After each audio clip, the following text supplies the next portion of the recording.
Hello everyone, and welcome back to Boring History for Sleep. As you settle deeper into the quiet of this evening, perhaps with a soft blanket pulled tight, allow your mind to gently drift from the modern world. Tonight we're journeying back to a time both profoundly alien and strangely familiar, the European Middle Ages. This was an era defined by constant struggles, endless wars, the grim shadow of recurrent plagues, and a pervasive sense that life itself was fleeting, a brief flicker against a vast, indifferent backdrop. In such a world where formal relief and scientific understanding were largely absent, people found themselves grappling with existential threats and inexplicable phenomena in deeply personal ways. It was against this stark reality that the collective human imagination soared, striving to impose meaning and order, giving rise to a rich, often disturbing tapestry of folklore. So dim the lights, maybe turn on a fan for that soft background hum, and let's ease into tonight's journey together as we begin to unravel how these whispers of dread profoundly shaped the daily lives of medieval Europeans. Imagine, if you will, that you are a peasant perhaps, or a common villager living in the heart of medieval Europe. Your world is small, bounded by the fields, till the ancient woods that loom at the edge of your sight, and the smoke-stained walls of your humble home. You gather with your family, or perhaps a small cluster of neighbours, as dusk descends, casting long, hungry shadows across the rough-hewn floor. There's no news parchment here, no printed book, certainly no flickering screen to offer distractions. Instead, as the fire crackles, painting dancing figures on the walls, a different kind of information takes hold. This is where folklore, that rich, often disturbing tapestry, truly comes alive. You understand instinctively that folklore is not merely entertainment. It's your primary lens for making sense of a chaotic, often terrifying world. When the crops fail, when a child sickens without explanation, when strange lights flicker in the distant marsh, your mind doesn't leap to scientific hypotheses, it turns to the stories. These tales passed down through generations give vivid, often monstrous form to the unknown. They aren't just fables. They are living explanations for the inexplicable, reflecting the deepest fears, beliefs and anxieties that churn beneath the surface of daily medieval life. You hear of the ghoulish revenant who rises from the grave, its hunger insatiable, and you understand that this story isn't just about a monster, it's about your fear of death. Yes, but also about the restless spirits of those who died poorly, who perhaps were not given proper rights, or who suffered injustice in life. It reminds you to live right, to honour the dead, and to cling to the fragile order of your existence, all while adding a fascinatingly morbid layer to your existential dread. As the storyteller's voice softens, then rises again with a new inflection, you can almost see the shifting gleam of candlelight transforming into the very creatures being described. These aren't stories confined to dusty scrolls in a monk's scriptorium. They are the hushed whispers exchanged around your hearth on these long, dark nights. They gain terrifying reality in the shadows, becoming more concrete, more immediate than perhaps anything you learned from the local priest. A tale of a mischievous fairy stealing a baby is not just a tale. It's a chilling warning, a tangible explanation for why a healthy infant might suddenly wane and grow sickly. You instinctively reach for a protective charm, perhaps a sprig of rowan tied to the cradle, a small, desperate act of defiance against the unseen forces these stories bring into sharp, unsettling focus. This oral tradition is the very bedrock of your cultural transmission, ensuring that the wisdom and the deep-seated dread of your ancestors continues to guide and haunt your every step. These stories, you quickly discern, aren't solely about evoking fear. They also possess a subtle coded language. Within their supernatural narratives, a powerful undercurrent of social commentary often flows, enabling a safe channel for critique or a reinforcement of the societal norms that govern your tightly knit community. Perhaps a local legend tells of a grasping lord described with eyes like embers in a demon's skull, who meets a gruesome, inexplicable end at the hands of some unseen force. While no one would dare openly criticize your real lord, you and your neighbours understand precisely what the story is really about. It's a collective unspoken way to articulate the resentments and desires that simmer beneath the rigid surface of medieval life. You might also hear a tale of a virtuous maiden beset by shadowy succubi, whose unwavering faith ultimately saves her. This, you know, underscores the vital importance of piety and chastity, particularly for women in your conservative society. The stories thus serve as both captivating entertainment and an unspoken moral compass guiding your actions, even as they stir your deepest anxieties, rather like a particularly intense spiritual soap opera. This rich tapestry of medieval folklore, you come to realise, isn't woven from a single homogeneous thread. Instead, it's a complex multi-layered quilt, drawing heavily on the ancient pagan beliefs that significantly predate the arrival of Christianity. You hear lingering echoes of old gods and nature spirits in the hushed narratives around the fire, now subtly assimilated and adapted by the dominant Christian doctrine. Former deities might transform into watchful saints, their once fierce attributes softened and reframed, or, more often, they're recast as malevolent demons, insidious agents of diabolical intervention. Magical creatures once revered as powerful forces of nature now find themselves reinterpreted as instruments of either divine will or infernal mischief. The spirits of the forest, once placated with offerings, are now viewed as potentially dangerous entities requiring blessings and prayers to ward off their influence. You live in a world where the sacred and the profane are in constant fascinating entanglement, where the old ways still hold a lingering potent power, even as the new faith diligently strives to reshape every facet of your understanding. It's a subtle tension that makes every rustle in the ancient woods, every unexplained sound feel charged with possibility, rather like waiting for your slowest friend to make a decision, but with considerably higher life or death stakes. And this folkloric quilt, you observe, isn't uniformly patterned across the vast diverse landscape of medieval Europe. You learn quickly that a traveller from a distant shire might recount a familiar tale with entirely new details, or introduce a creature utterly unknown to your village. Regional variations abound, reflecting the unique landscapes, climates, and historical currents that shaped each area. Should you journey to the misty ancient lands of Britain and Ireland, you would immerse yourself in Celtic myths of fey folk, mischievous and dangerous entities intrinsically tied to ancient groves and rolling hills, a distinct contrast to the more sombre earthbound spirits of your own region. Venture into the vast shadowy forests of Central and Eastern Europe, and your blood would run cold at the unique tales of vampires and witches born from the dense, untamed wilderness. And were you to brave the long, brutal winters of Scandinavia, you would hear bone-chilling sagas of draga-reanimated corpses guarding their treasure, and frost giants echoing the raw power of their unforgiving landscape. This endless diversity of narratives means that no matter where you travel, you will always encounter a new shadow, a new whisper, a fresh reason to look over your shoulder as darkness descends. As you consider the myriad forms these folk creatures take, one stands out as an almost universal embodiment of primal terror, the dragon. Imagine for a moment the sheer unimaginable scale of such a beast. You picture it a hulking serpentine form vast enough to cast a shadow over an entire village.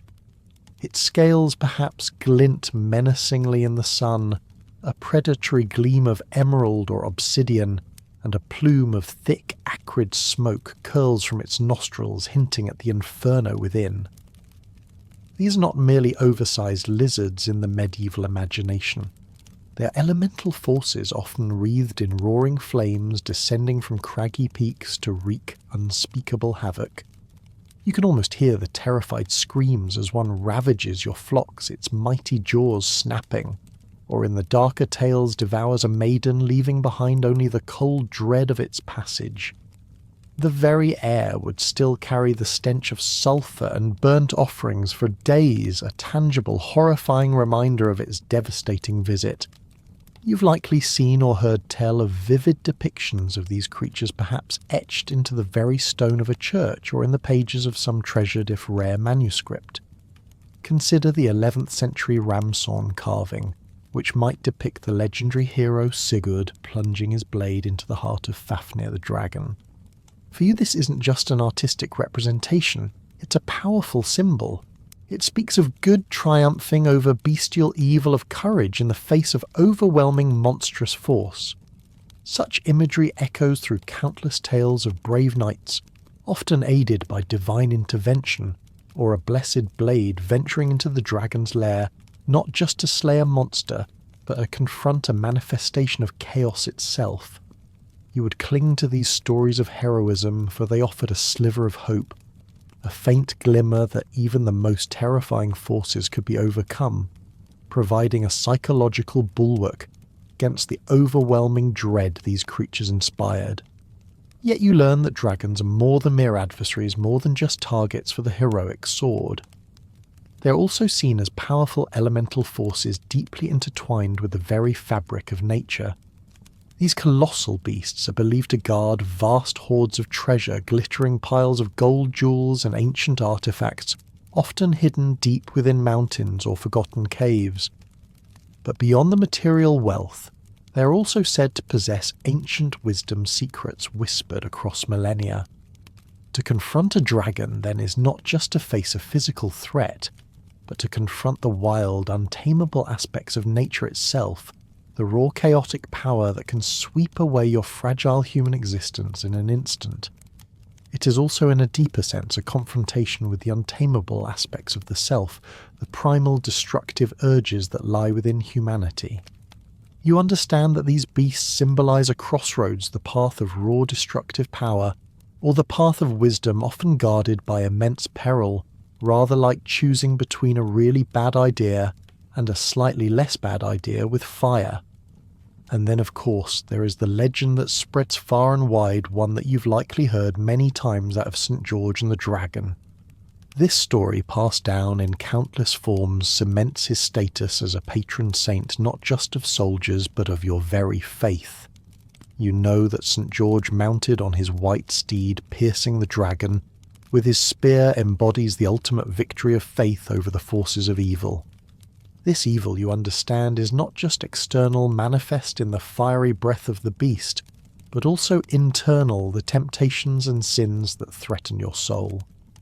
The image becomes a common motif in religious art carved into your village church, or painted on illuminated manuscripts, a constant, comforting reminder that with God's grace, even the most formidable evil can be vanquished.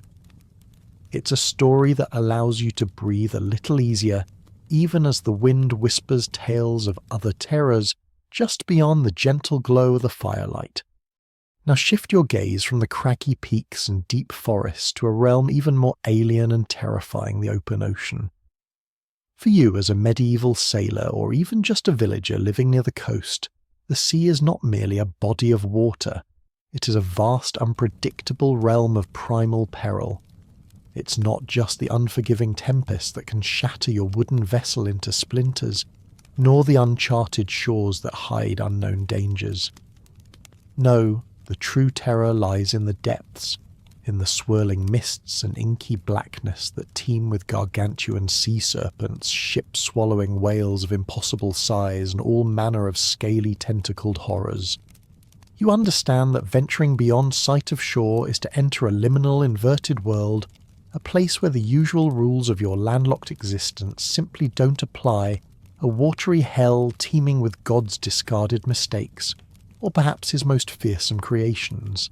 The very air over the water carries a different kind of chill, a cold alien dread that settles deep in your bones, a sensation not entirely unlike trying to figure out which sock matches in the dark.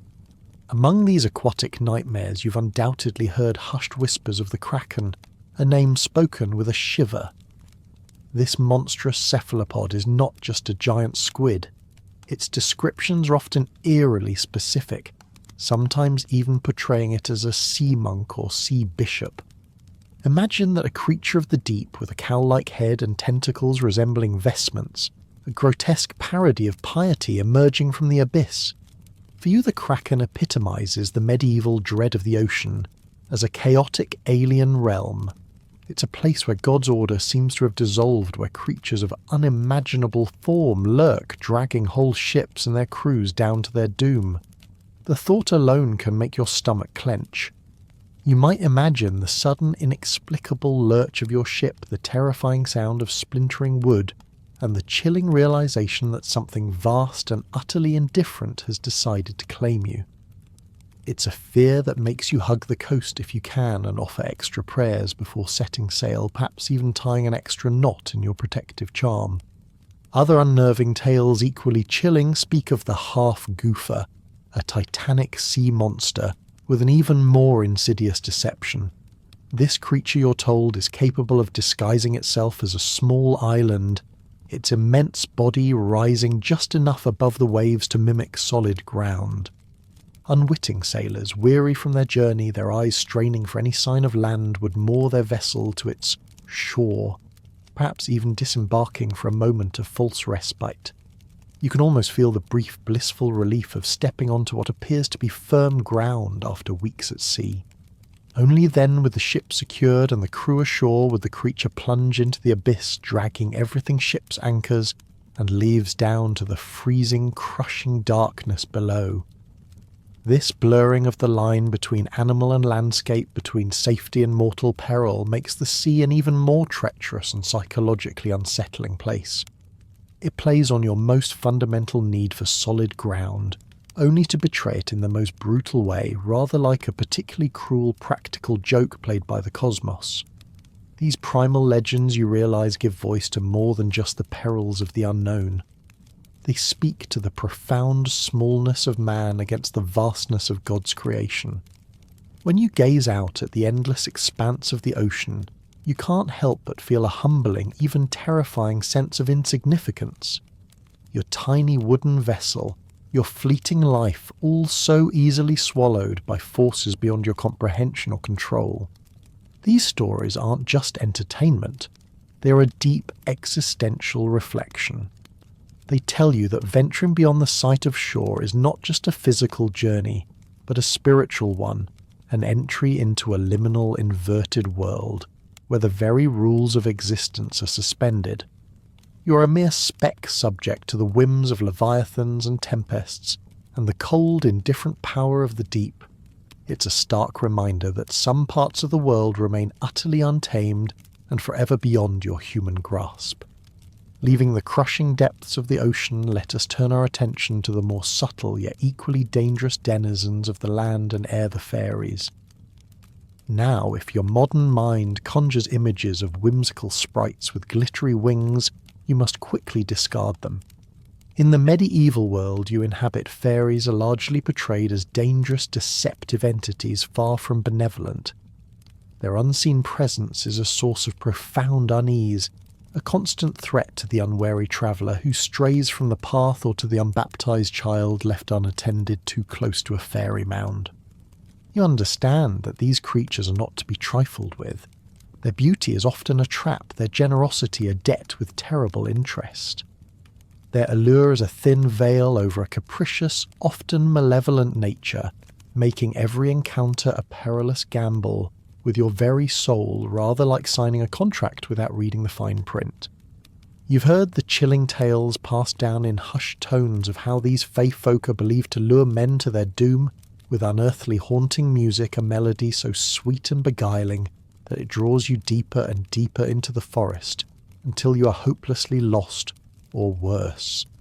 Their illusions are equally potent, conjuring visions of feasting halls and beautiful women that nothing but air and shadow, designed to ensnare your senses and your will. But perhaps the most profound fear, the one that grips the heart of every parent, is the belief that fairies would steal human infants, replacing them with sickly demonic changelings. You can almost feel the cold dread of a mother finding her robust child suddenly frail, with strange knowing eyes, a haunting, uncanny void left in the family. What a nightmare to look into the face of your child and see an alien presence, a creature that feeds on your love while subtly sapping the life from your home. essentially the medieval version of a never-ending, utterly draining houseguest you can't evict. Stories abound, you learn of temporal distortions and vanished treasures associated with these elusive beings. Imagine the tale of a Carthusian monk whose silver goblet, a valued possession, is stolen by unseen hands, only to turn to dust years later, a cruel joke played by time itself. Even more unnerving is the legend of a young man who, enchanted by a beautiful fairy woman, spends what he believes to be 3 days in her otherworldly realm. He emerges from the ancient woods perhaps feeling a little disoriented, only to find that 300 years have passed in the mortal world. His family and friends are long dead, his village transformed beyond recognition. Before he can truly grasp the horror of his loss, he himself crumbles to dust, a stark reminder of the Fae's contempt for mortal time. It's a terrifying thought to lose not just a few days, but centuries to the whims of an otherworldly being, becoming a ghost in your own time. This dangerous duality you find often finds expression in the figure of the fairy mistress. She's a seductive fae, breathtakingly beautiful, who takes a human lover, drawing him into a passionate, fleeting affair. But like all things fae, this love comes with a heavy price. She eventually abandons or more often destroys him, leaving him broken-hearted, bereft of his senses, or even dead, as seen in the poignant lays of Marie de France. These stories serve as powerful cautionary tales not just against succumbing to earthly temptation, but against spiritual laxity. They warn you about the dangers of straying from the path of piety and reason, of allowing your desires to lead you into realms where mortal rules have no sway. It's a chilling reminder that beauty can be a lure to damnation, a lesson you take deeply to heart. Despite the persistent clerical warnings against fairies, often branding them as agents of the devil or lesser demons, a reluctant fascination with them persists among the common folk, and perhaps even within your own heart. You understand why. They represent a tantalizing glimpse of the wild and the free, an older, more primal way of being in a world that is increasingly bound by the doctrines of the church and the rigid structures of society. They embody a certain untamed magic, a connection to the raw natural world that your ancestors once revered. Even as you fear them, a part of you is drawn to their mystery, to the idea that there is more to the world than what the priests preach, and the Lord's command a world of ancient power that still whispers just beyond the permeable veil of your everyday life. From the deceptive allure of the Fae, your attention might then turn to a more visceral and terrifying threat, one that blurs the very line between humanity and beast, the werewolf. Belief in these lycanthropes reaches a fever pitch across medieval Europe, a fear that gnaws at the edges of your communal consciousness. You hear chilling accounts of men, often through dark witchcraft, ancient curses, or even by donning a belt fashioned from a wolf's skin, transforming into ravenous wolf-like beasts under the cold gaze of the moon. They are not merely savage animals. They are men twisted into something monstrous, consuming livestock, yes, but often worse, preying on human flesh. Their howls, you imagine echoing through the moonlit forests on a dark night, would be enough to curdle your blood, signifying not just a predator, but a perversion of nature, a terrifying loss of humanity. These accounts aren't always simple tales of evil. You might hear varied, sometimes ambivalent interpretations revealing the complex ways your society grappled with these terrifying creatures. Take, for instance, Geraldus Cambrini's tale of a priest encountering 2 cursed talking wolves in the wilds of Ireland. These are not mindless monsters, but beings capable of communication, their plight hinting at a tragic human past. Or consider the Livonian peasant Thais, who claimed to be a hound of God, a benevolent werewolf battling witches and demons in a spiritual war. These stories suggest that the line between good and evil, man and beast, could sometimes be surprisingly nuanced, even in the heart of the deepest fear.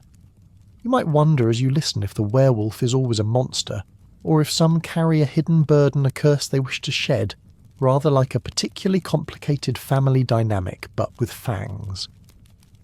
Alongside the werewolf, you also learn of the wadwu or wild man, a figure of deep forests and untamed lands. Imagine him a hairy, naked, club-wielding humanoid, an embodiment of raw, ungodly, uncivilized nature. He roams the ancient forests, a silent, powerful force, sometimes appearing as a noble savage, a figure of primal innocence existing outside your complex social structures.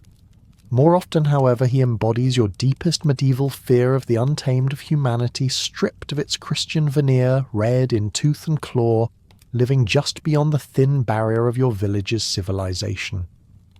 You picture him, a stark reminder of what you could become if you shed your faith, your community, your very humanity lurking just a few steps into the dark, whispering woods that fringe your fields. These liminal figures, the werewolf and the wild man, are particularly potent because they blur the boundaries that define your world, man and beast, civilization, and wilderness, order, and chaos. They embody deep-seated fears about humanity's tenuous hold on civilization, the ever-present risk of reverting to baser instincts, to the animalistic savagery that you strive so hard to suppress. They are reflections of a constant internal struggle, a reminder that the wildness of nature is not just outside your village gates, but also within the hearts of all men. You might pray for strength, for guidance, to ensure that you never cross that terrifying threshold, never succumb to the primal urges that these creatures so vividly represent. Medieval art, you observe, frequently depicts wild men being tamed or conquered by valiant knights and pious saints. These images are not just decorative, they are powerful allegories symbolizing the triumph of Christian civilization over pagan savagery, of reason over raw instinct. A saint's gentle hand on a wild man's shoulder, a knight's sword holding a beast at bay, these are visual assurances that the forces of chaos can be subdued. Yet even in their vanquished state, these figures serve as a disturbing reminder. They whisper of the untamed wildness that lurks within all men, a primal force that, though conquered, never truly disappears, always threatening to resurface, always a presence in the deep, silent parts of your soul. This persistent imagery serves as a constant, unsettling warning, always present in the periphery of your daily life. From the shadowy forests where man and beast merge, you now turn your gaze inward to a fear that gnaws at the very heart of your community, the pervasive belief in malevolent magic and its most terrifying practitioner, the witch. You understand from the constant warnings of the Church that sorcery is not merely a trick or a folly, but a demonic art, a direct affront to God and a perilous path to damnation. This condemnation lays the groundwork for the most chilling concept of all the diabolical, which an individual who has willingly, or so it is believed, forged a pact with Satan himself, trading their immortal soul for malevolent powers. You learn that these powers are not abstract. They are directed at your life, your family, your crops, making the unseen world feel intimately, dangerously close. The very air around you feels charged with the potential for dark influence, and you find yourself constantly vigilant, whispering prayers and casting protective glances, much like perpetually checking if you left the stove on, but with considerably higher stakes. Indeed, as you move deeper into the late Middle Ages, you witness the terrifying emergence of what historians would later call a witch craze. In a world riddled with uncertainty, misfortune, and inexplicable suffering, witches become the convenient, tangible targets for the slings and arrows of outrageous fortune. You've seen it firsthand when the blighted crops turn your fields to barren dust, when the milk sours in your churn, robbing your children of nourishment, when a strong man inexplicably loses his potency, or most tragically when infants die mysteriously in their cradles. All these common misfortunes are readily blamed on the malice of a witch. Their perceived dark influence, you're told, poisons daily life, turning everyday accidents into deliberate acts of malevolence. It's a chilling thought that someone in your very community, perhaps a neighbour you've known for years, might be secretly orchestrating your suffering. This fear creates a climate of profound distrust, turning suspicion into an epidemic. The portrayals of these witches are, you understand, deliberately grotesque and profoundly disturbing. They're frequently depicted as depraved women, their souls corrupted, driven by a perverse lust that leads them to copulate with the devil and his demons. You hear whispered tales of debauched Sabbaths, secret gatherings held in the dead of night where these witches engage in unholy rituals, feasting and dancing with infernal beings. These gatherings, you are led to believe, are not mere revelry but sinister plots to destroy Christian society from within, to unravel the very fabric of your moral and social order. The idea that such a dark conspiracy could exist beneath the veneer of your peaceful village conducted by seemingly ordinary individuals is enough to make your skin prickle with cold dread. You cling to your faith, knowing it's your only bulwark against such insidious evil. This grotesque imagery is not confined to whispers. It's reinforced by the art and literature of your time, making the fear even more vivid and pervasive. You might see woodcuts or paintings, perhaps by artists like Dürer or Baldwin Green, depicting the four witches or a witch's Sabbath. These visual representations, often crude yet powerfully evocative, reinforce the terrifying, often sexualized depictions of these figures. The sight of these images, whether in a printed book or on a church wall, fuels the public hysteria and deeply disturbs your collective psyche. They transform abstract fear into concrete, horrifying visuals, making the witch not just a concept, but a living, breathing threat, her image burned into your waking and sleeping thoughts. You realize that seeing these images makes the stories feel all the more authentic, all the more real. Within this climate of fear, certain individuals become particularly vulnerable targets. Midwives, due to their intimate knowledge of birth and death, the two most profound and mysterious transitions of human life, find themselves in an especially precarious position. Their hands are the first to touch a new life, and often the last to tend to a departing soul. This unique position, coupled with their perceived knowledge of herbs and old remedies, makes them objects of suspicion. You hear terrible accusations they are said to secretly consecrate newborns to the devil, or to use the bodies of dead infants for nefarious magical potions. This turns what should be a role of profound trust and care into one fraught with danger, leading you to view even those who bring new life into the world with a chilling undercurrent of suspicion. The irony is not lost on you. Those who once offered solace and aid now become potential agents of unseen evil, making the world around you feel even less secure, even more unpredictable, with the ultimate certainty of death awaiting everyone. As you contemplate the pervasive fear of witches and their malevolent influence, another more universal concept emerges, cutting through all social strata and offering a stark, grim equality: the dance of death, or dance macabre. Imagine this powerful allegorical concept vividly depicted in countless forms, from the frescoes painted on church walls to the detailed woodcuts circulating through your towns. It shows death itself, often personified as a grinning skeletal figure leading a ghastly procession. This isn't just a grim reminder, it's a direct, inescapable invitation to everyone. Kings and commoners, bishops and beggars, the powerful and the meek, all are forced into this haunting dance, hand in bony hand, moving inexorably toward the grave. You see yourself in this procession, a chilling confirmation that your earthly status offers no protection against the inevitable, an eternal queue no one can skip. You've undoubtedly encountered countless artworks that reinforce this motif. Perhaps you've seen the detailed woodcuts by Hans Holbein the Younger, which while later capture the essence of this macabre ballet with an almost satirical rendering.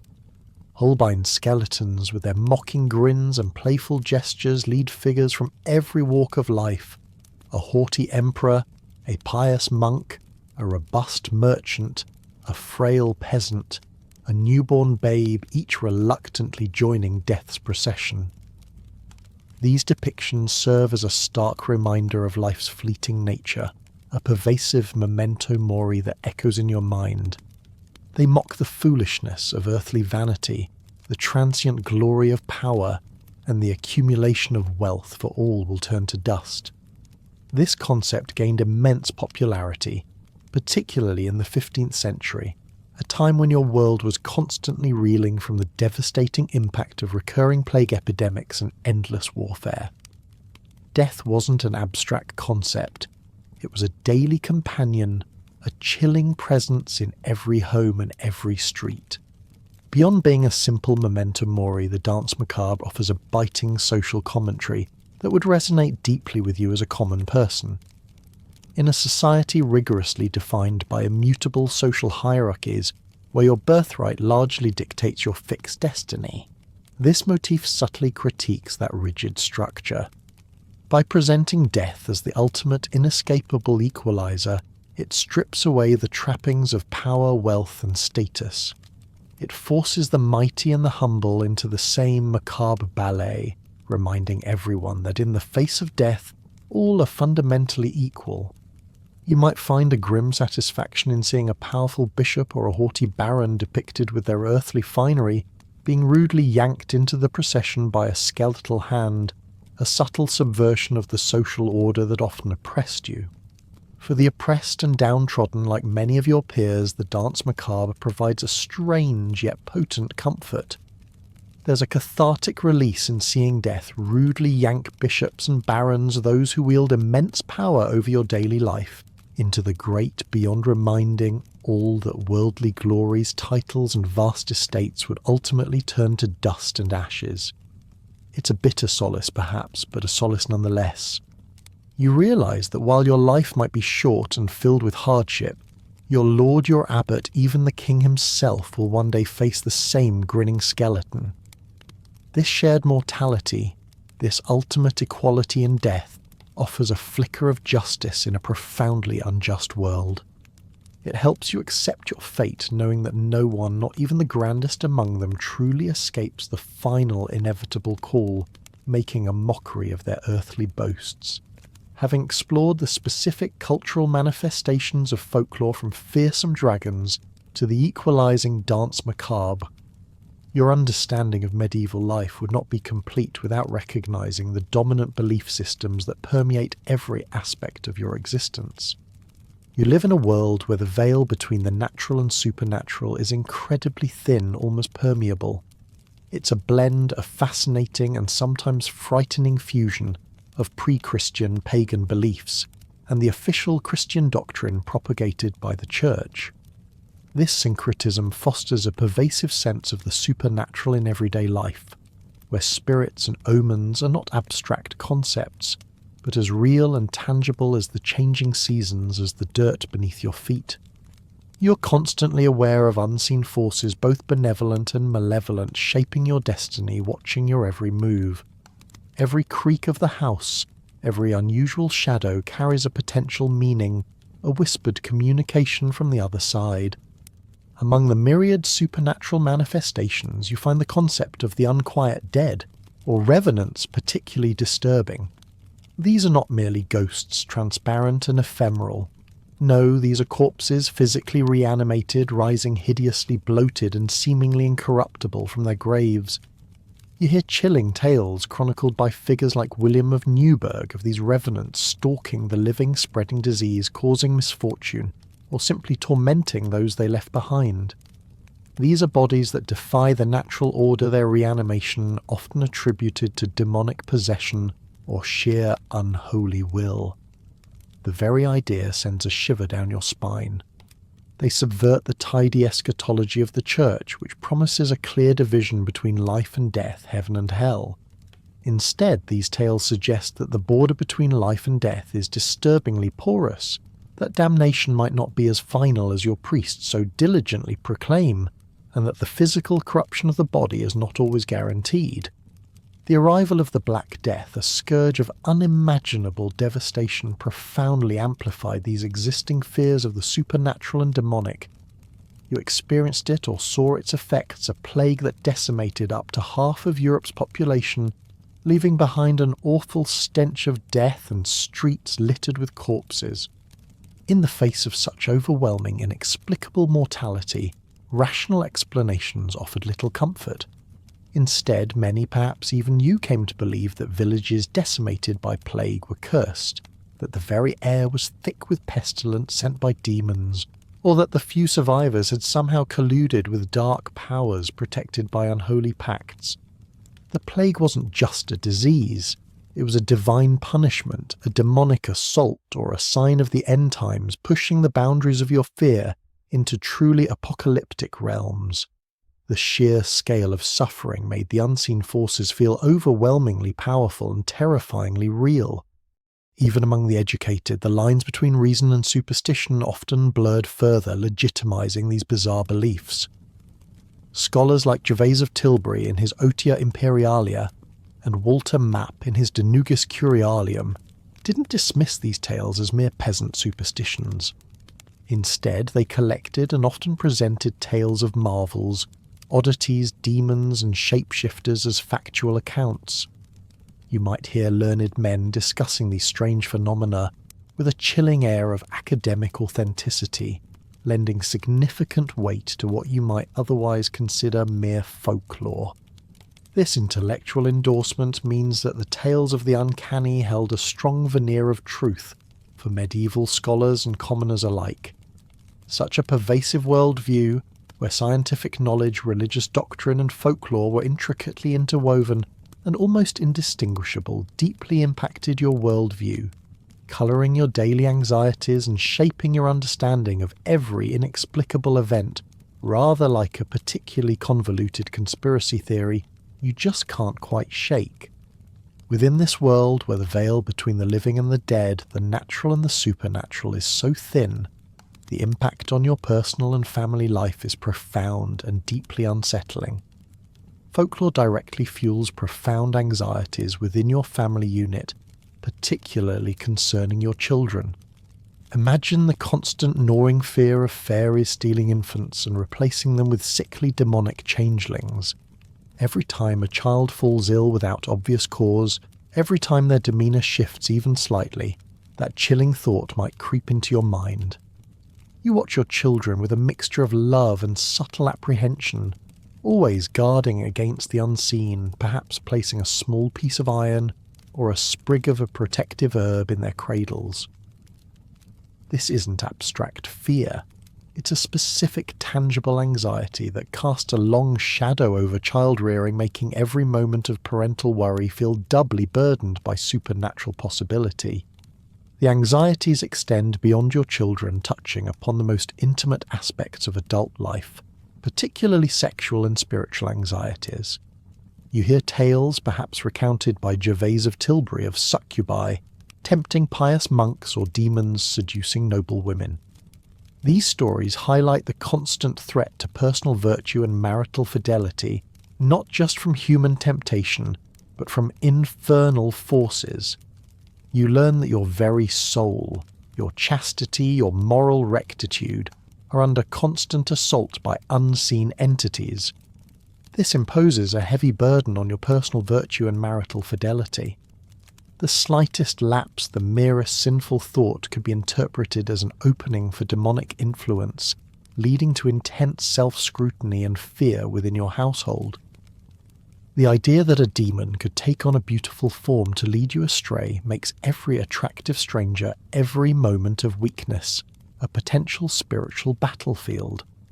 To combat these pervasive threats, cautionary tales and grim parables become an integral part of your moral education. These stories are not just for children. They reinforce for adults the dangers of temptation and the need for constant spiritual vigilance.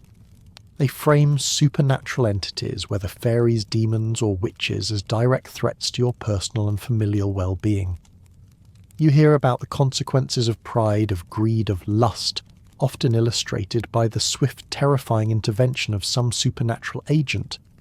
These tales serve as a constant reminder to adhere to the rigid moral codes of your society, to maintain piety, and to live a life free from sin lest you invite malevolent forces into your home and heart.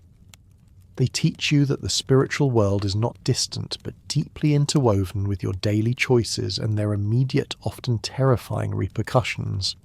Furthermore, the already constrained agency for women in medieval society is often exacerbated by folklore. These tales frequently portray women as inherently susceptible to demonic influence or deception, painting them as weaker vessels more easily swayed by temptation. This perception leads to intense scrutiny and fear within the household. A woman's behaviour, her emotional state, even her dreams could be interpreted through the lens of potential demonic interference. You understand that this adds another layer of vulnerability and pressure, forcing women into a constant state of watchful self-control lest they be accused of something sinister. The fear is not just of witches, but also the fear that any woman under certain circumstances could become one making every domestic disagreement or unusual occurrence potentially fraught with dangerous supernatural implications. The household meant to be a sanctuary becomes another arena for vigilance against the unseen, a place where anxieties are amplified rather than quelled, rather like perpetually waiting for your Wi-Fi to cut out but for your soul. As these anxieties ripple through personal and family life, you also observe their profound impact on your community. Folklore in many ways provides a collective framework for understanding inexplicable events. When the crops inexplicably fail or a strange illness sweeps through the village, these shared stories offer a common language, a communal way to make sense of the senseless. You might gather with your neighbours discussing the latest misfortune, and instinctively turn to tales of vengeful spirits, mischievous fairies, or the dark arts of a hidden witch. This shared understanding, this common enemy, can paradoxically allow communities to bond through shared fears. It fosters a sense of collective purpose, a need to unite against the perceived supernatural threat, reinforcing social ties even in times of profound crisis. There's a strange comfort in knowing you're not alone in your dread, that your neighbours share your interpretations of the ominous signs, like a particularly grim book club. However, this very mechanism for cohesion can also be deeply disruptive. The witch craze, which you've already touched upon, profoundly shatters the bonds of social trust. It fosters deep distrust, turning neighbour against neighbour, in a horrifying spiral of suspicion and accusation. You might witness an elderly impoverished woman, perhaps ostracised for her eccentricities, or simply her lack of family, suddenly become the target of collective fear. Accusations fly, fueled by whispered rumours and personal grievances, transforming a vulnerable member of your community into a monstrous scapegoat. This leads to social ostracism, the chilling silence of neighbours turning away, and ultimately to brutal persecution. During devastating plague times when fear and desperation are at their peak, trust evaporates entirely, and the frantic search for a human cause for your inexplicable suffering becomes merciless. The very fabric of your community, once a source of strength, begins to fray under the weight of this collective paranoia. Yet amidst this potential for societal fracturing, the danse macabre emerges once again as a paradoxical force. By depicting death as the great leveller, it offers a grim yet powerful egalitarian comfort. You see it the grinning skeleton leading king and pauper alike, and you are reminded that while earthly hierarchies may divide you, death ultimately unites all in shared mortality. For peasants and the downtrodden who often bear the heaviest burdens of medieval life, this concept can be a source of solace. It allows them, and perhaps you, to find a strange cathartic release in the idea that even the mighty, the bishops and barons who hold your fate in their hands, will one day be brought low stripped of their power and wealth and forced to join the same macabre ballet. It's a moment of grim, fleeting solidarity, a reminder that the great equalizer eventually comes for everyone, briefly uniting all in a profound understanding of their shared human condition. When perceived supernatural threats strike your community, often takes desperate collective action to combat them. Consider the gruesome exhuming and burning of revenant corpses. When a village is plagued by mysterious illnesses or unexplained deaths and whispers of an unquiet dead begin to circulate, the community doesn't wait for theological debate. Instead, you might participate, or at least witness, a desperate collective attempt to restore order and safety. Graves of desecrated bodies, often hideously bloated or seemingly incorruptible, are exhumed and subjected to brutal, often violent posthumous rituals, staking through the heart, decapitation or cremation.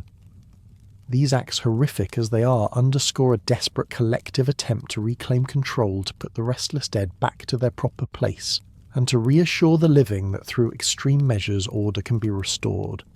Such moments, born of fear and desperation, forge a grim bond among those who participate, uniting them against a common terrifying enemy.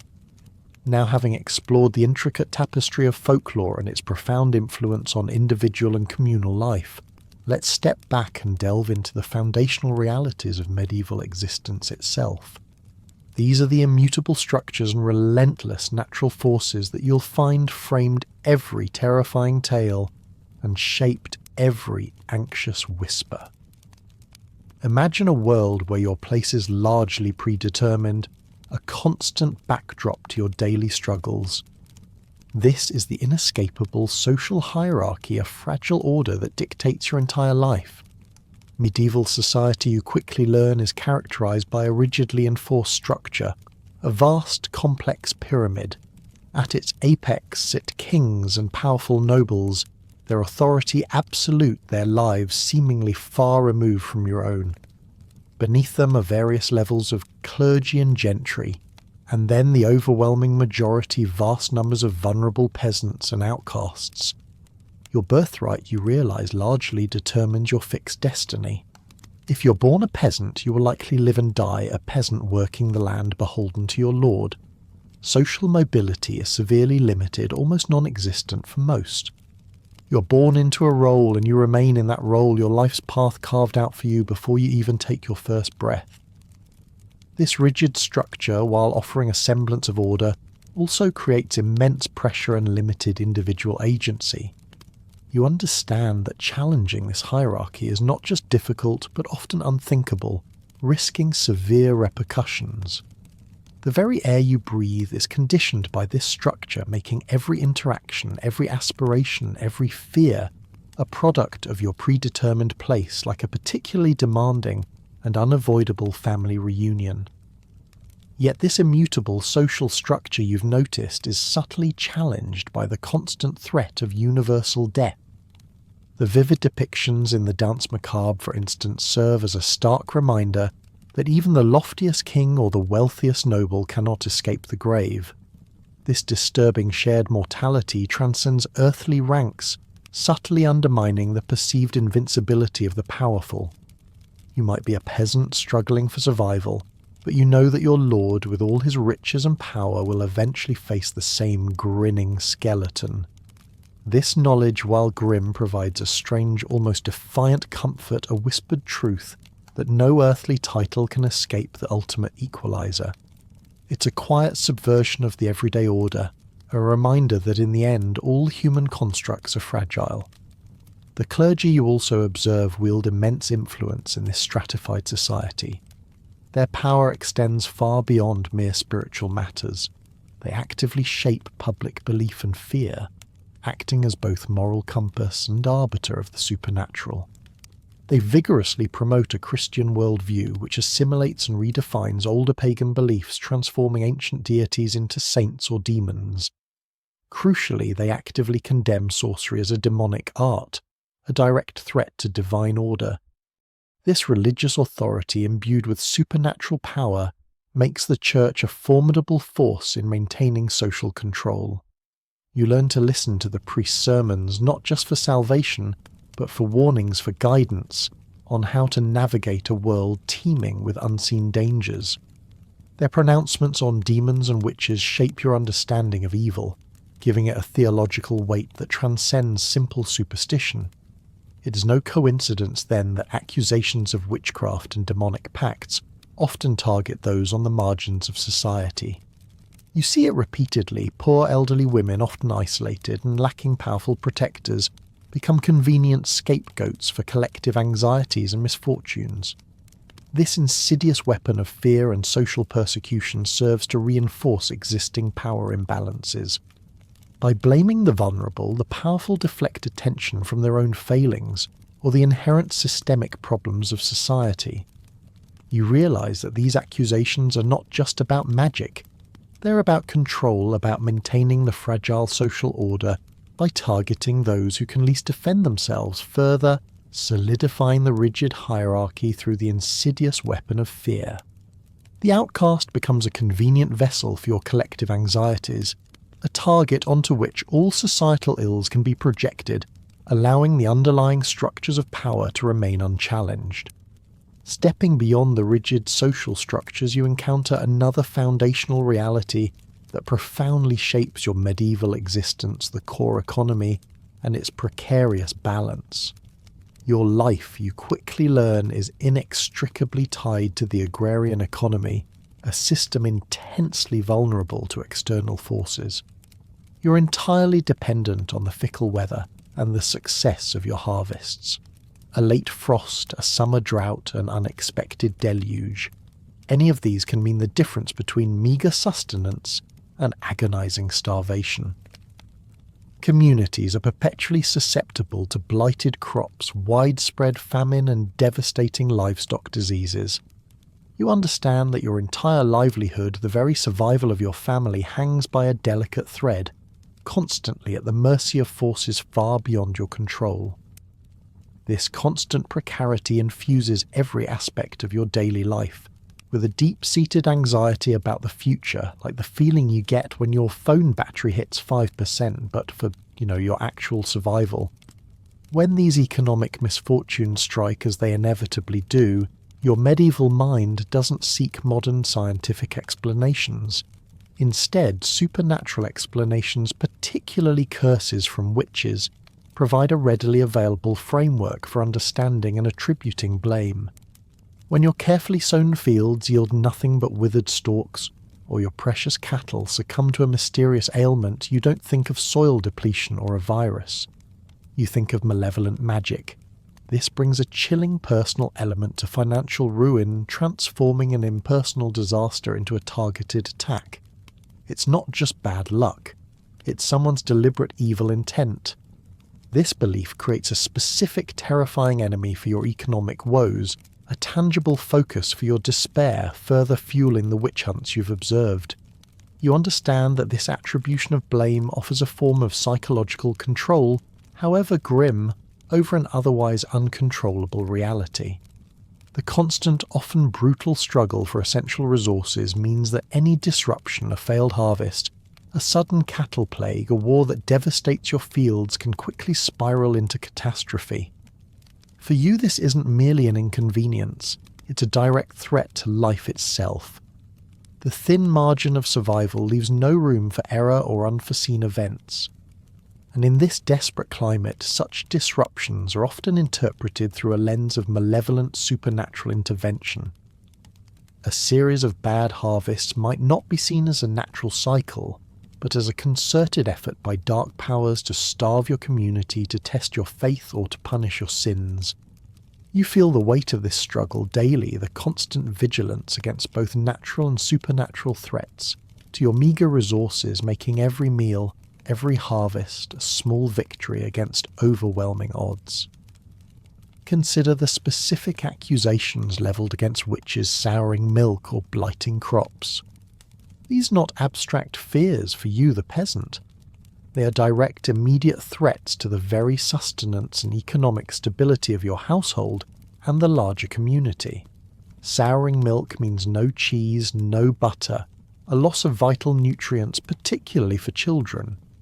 Blighted crops mean hunger starvation and the terrifying prospect of a long cold winter with empty stores. These accusations hit hard at the core of your survival, causing real hunger and desperation. You understand that a witch is not just a figure of evil, but a direct threat to your ability to feed your family, to pay your dues, to simply exist. This tangible impact elevates the fear of witchcraft from mere superstition to into a daily existential threat, making the search for and persecution of these perceived culprits feel like a desperate act of communal self-preservation. Beyond the delicate balance of the economy, you live under the constant shadow of nature's relentless fury and universal threats.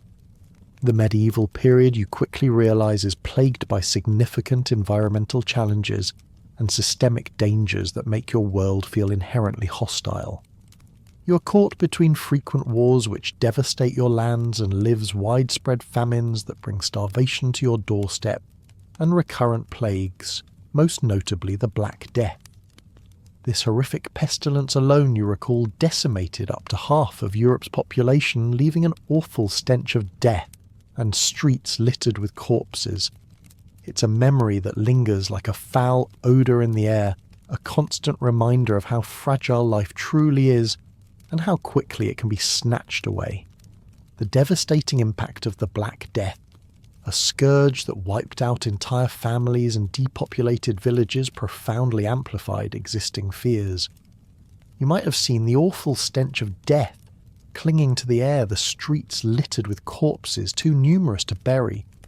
This overwhelming scale of mortality contributed to an intense sense of apocalyptic dread, a feeling that the very world was ending, that God had abandoned humanity.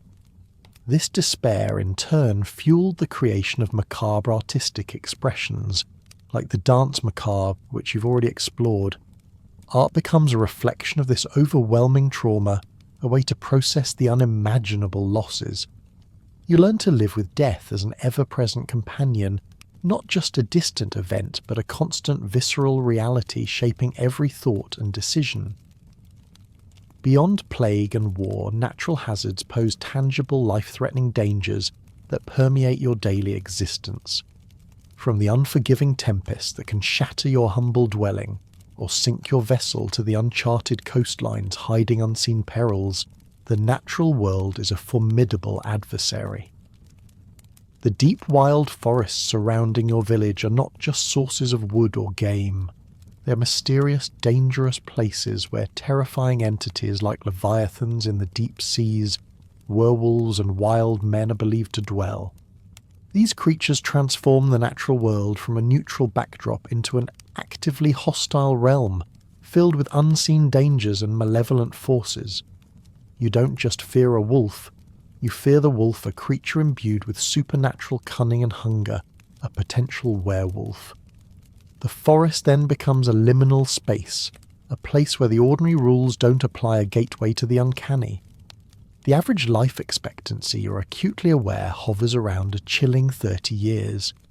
This ensures that mortality is an ever-present spectre, not just a possibility, but a virtual certainty that will arrive sooner rather than later. This grim reality deeply shapes your collective psyche, fostering a morbid preoccupation with the afterlife, and crucially with the potential for the unquiet dead. You constantly consider your own mortality, the brevity of your time on Earth, and what awaits you beyond. This preoccupation isn't just a philosophical exercise, it's a practical concern influencing your actions, your piety, and your interactions with the living and the dead, all with the hope of securing a peaceful passage and avoiding the terrifying fate of becoming a revenant yourself. The weight of such a short life, you realize, makes every day a precious yet precarious gift. So if you manage to hit your late 20s, you're practically an elder statesman. Congratulations on beating the odds, or at least living long enough to complain about your joints. The lack of formal and effective relief efforts for these widespread disasters means that communities often feel helpless and abandoned. When famine strikes or plague sweeps through, there are no widespread government programs, no organised medical aid beyond rudimentary local efforts. You're largely on your own left to grapple with the overwhelming suffering with limited resources. In this vacuum of effective aid, you instinctively turn to folklore and superstition to find meaning or explanations for your relentless suffering. When rational solutions are absent, the supernatural steps in offering a narrative, however frightening for the chaos around you. These explanations, whether curses or divine punishment, provide a framework for understanding, even if they offer little in the way of practical solutions, making the inexplicable slightly less terrifying by giving it a name.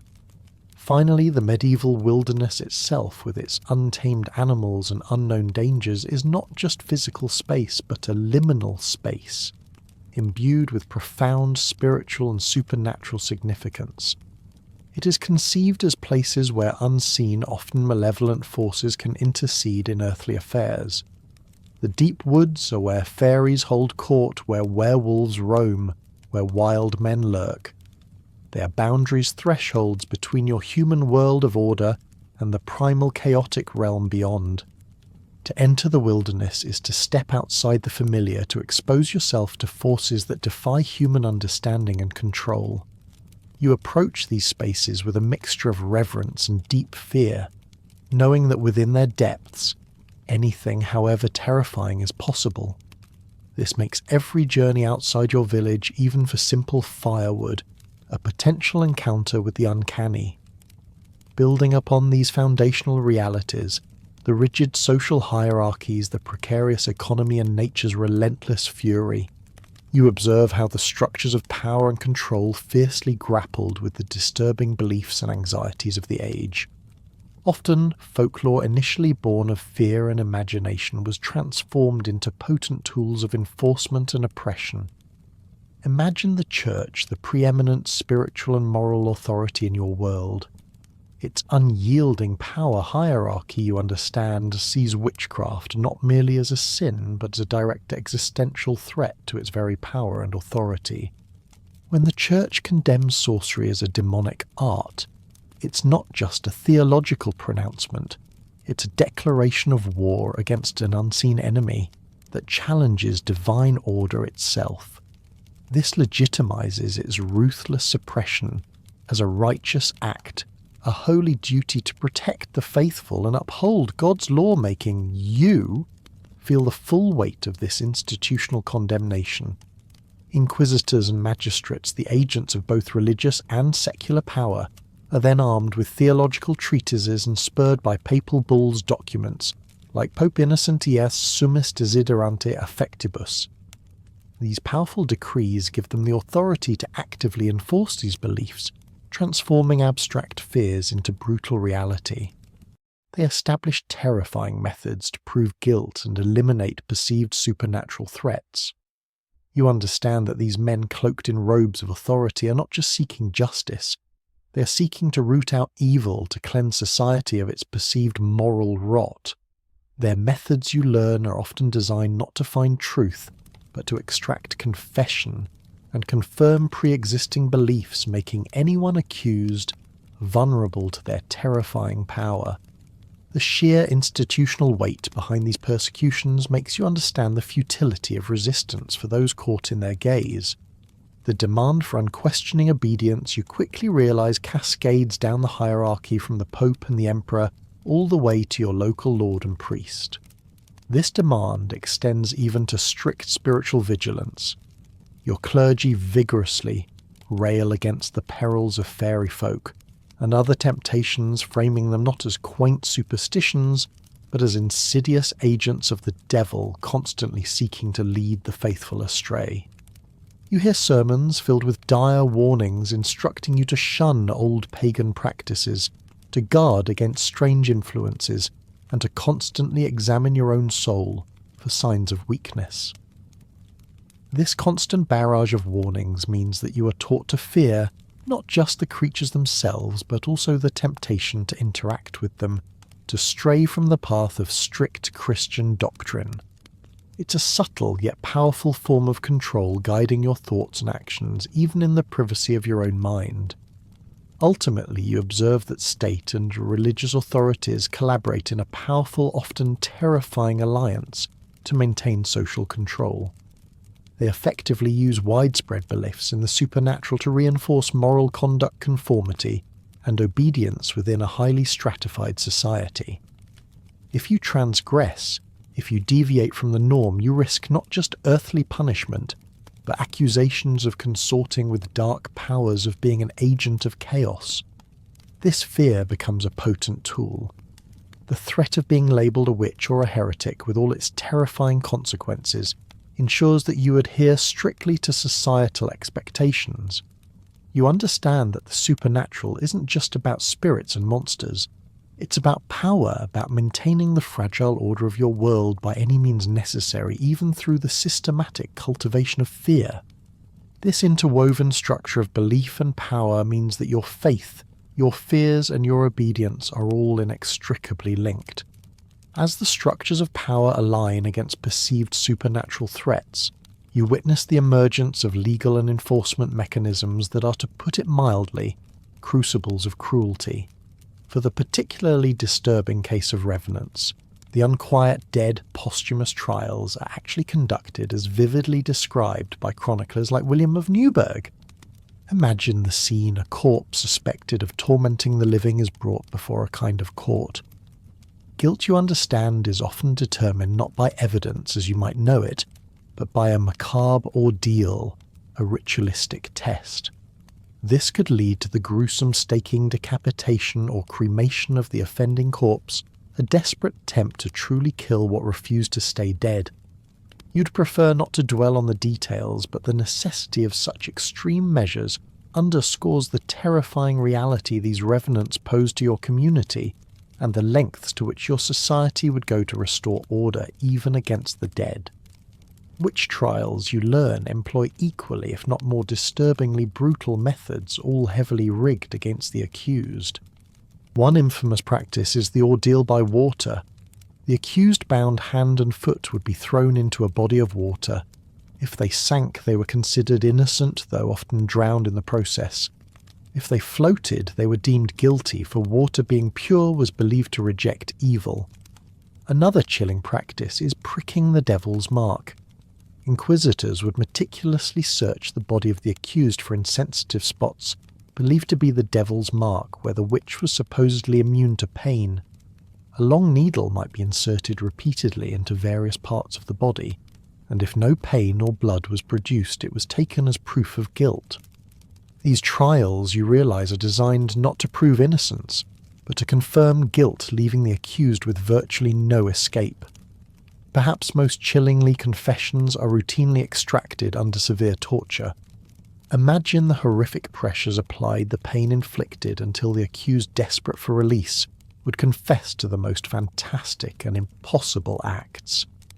These confessions often include admissions of flying on broomsticks, transforming into animals, or copulating with demons. What's truly disturbing is that these tortured admissions are then treated with a chilling air of authenticity by the courts and the public. You understand that the line between truth and coerced fantasy is not just blurred, but obliterated with these forced confessions, then feeding the collective paranoia and reinforcing the very beliefs that drive the persecution. It's a self-perpetuating cycle of fear, torture, and manufactured truth, where the innocent are forced to become the monsters they are accused of being. To further solidify this terrifying framework for persecution, a notorious and lurid manual emerges in 1487, the Malleus Maleficarum, or Hammer of Witches.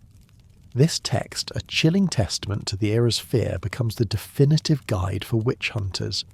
It provides detailed instructions on how to identify, interrogate, and execute suspected witches. You learn that this book, with its pseudo-scholarly authority, codified the beliefs and methods of witch hunting, giving it a veneer of legitimacy. It's a chilling thought that such a comprehensive guide to cruelty could be so widely adopted, making the process of hunting and persecuting witches almost systematic, a bureaucratic exercise in terror. Its influence means that the methods you've heard about are not just isolated incidents, but part of a sanctioned, widespread campaign. Specific gruesome cases illustrate the true extent of this cruelty. You might hear of the execution of Peter Stump, a 16th century German farmer accused of lycanthropy. He was brutally tortured and executed on the breaking wheel, a horrifying spectacle designed to inflict maximum pain and serve as a stark warning. Or consider the Arras trials of 1459, where a murderer's claims under torture led to the burning of 12 prominent citizens, demonstrating how quickly accusations could spread, engulfing entire communities in terror. These are not distant anecdotes. They are vivid examples of the brutal reality, the very real human cost of these pervasive fears. You understand that these legal mechanisms, far from protecting the innocent, become instruments of immense suffering, turning the justice system into a tool of the era's deepest anxieties. The efforts to combat perceived supernatural threats extend even to grim preventative measures, particularly against the dreaded revenants. You've heard of, or perhaps even witnessed, the gruesome physical interventions taken to ensure the dead truly stayed dead. This could involve placing heavy stones on graves, massive slabs meant to physically pin down any corpse attempting to rise. More disturbingly, it included physically mutilating suspected corpses, hacking them to bits, dismembering them, and then burning the remains to ashes. These desperate acts, documented in cases like the Berwick Revenant, underscore the depth of fear and the belief that the body itself, even after death, could be a vessel for malevolent forces. You understand that such actions, horrific as they are born of a desperate need to protect the living, a primal fear that the boundary between life and death is far too fragile to be left to chance. The Inquisition, born in the 13th century, initially emerged as a powerful ecclesiastical court dedicated to rooting out heresy beliefs that deviated from official church doctrine. Its original mandate was to ensure the purity of faith, to combat what was seen as spiritual corruption from within. However you observe its growing power and scope. As the medieval period progresses, the Inquisition's focus begins to shift, becoming increasingly obsessive about witchcraft. For the Church, witchcraft is not merely heresy. It is deemed a direct, diabolical threat to the very fabric of the Church itself, a partnership with Satan that aims to undermine God's authority. This elevation of witchcraft to a primary target means that the Inquisition, with its vast investigative powers and brutal methods, becomes a central player in the persecution of witches, extending its reach into almost every aspect of your spiritual and communal life. You understand that this is not just about local superstition. It's about institutional power clamping down on perceived evil. The shadow of death, you realize, extends far beyond the physical event itself. It's a pervasive concept deeply interwoven with societal control, acting as the ultimate inescapable punishment for severe transgressions like heresy and witchcraft. For those accused, death is not merely the end of life. Its grim consequences often extend to one's lineage, casting a permanent stain upon their family name. Imagine the horror of being condemned not just for your actions, but for the implications of those actions for your descendants. This means that defying the Church or engaging in forbidden practices risks not only your own soul and life, but also the reputation and future of your entire family. This societal expectation, a form of control that transcends mortality, makes the stakes of conformity incredibly high, subtly influencing your choices and instilling a deep-seated fear of social and spiritual damnation. Societal expectations around the dead are equally rigid and profoundly important. Proper funeral rites and the consecration of remains are not merely customs. They are crucial to prevent the deceased from becoming a restless, malevolent spirit, an unquiet dead, an active menace to the living. If a body is not properly buried, if the rituals are neglected, or if the deceased lived a sinful life, you believe their spirit might linger unable to find peace. Or worse, their corpse might rise. This creates a strong social imperative to ensure that all dead are given appropriate deference for your own safety and the peace of your community. You participate in these rites, understanding their vital importance, not just for the deceased's soul, but for the protection of everyone still living a constant negotiation with the fragile boundary between worlds. Then there is the intriguing Grateful Dead motif, a counterpoint to the malevolent revenant. This theme, found in many tales, highlights the enduring transactional bond between the living and the dead. It suggests that kindness shown to unburied or forgotten corpses, perhaps by giving them proper burial or saying a prayer, can lead to spiritual intercession from the deceased, who now at peace might aid you in times of need.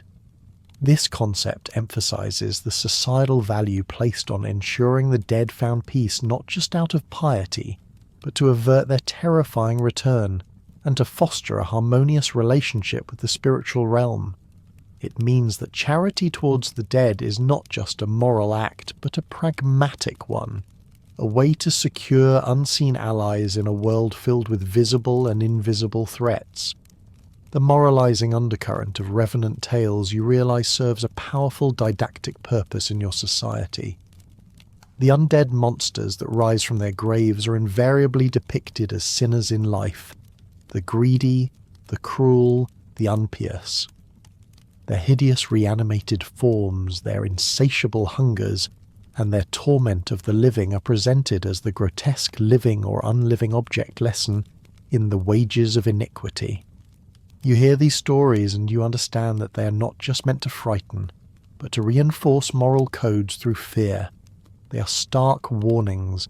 Live a life of virtue, adhere to Christian doctrine, or risk a terrifying afterlife, not just in some distant hell, but in a monstrous physical return to torment those you left behind.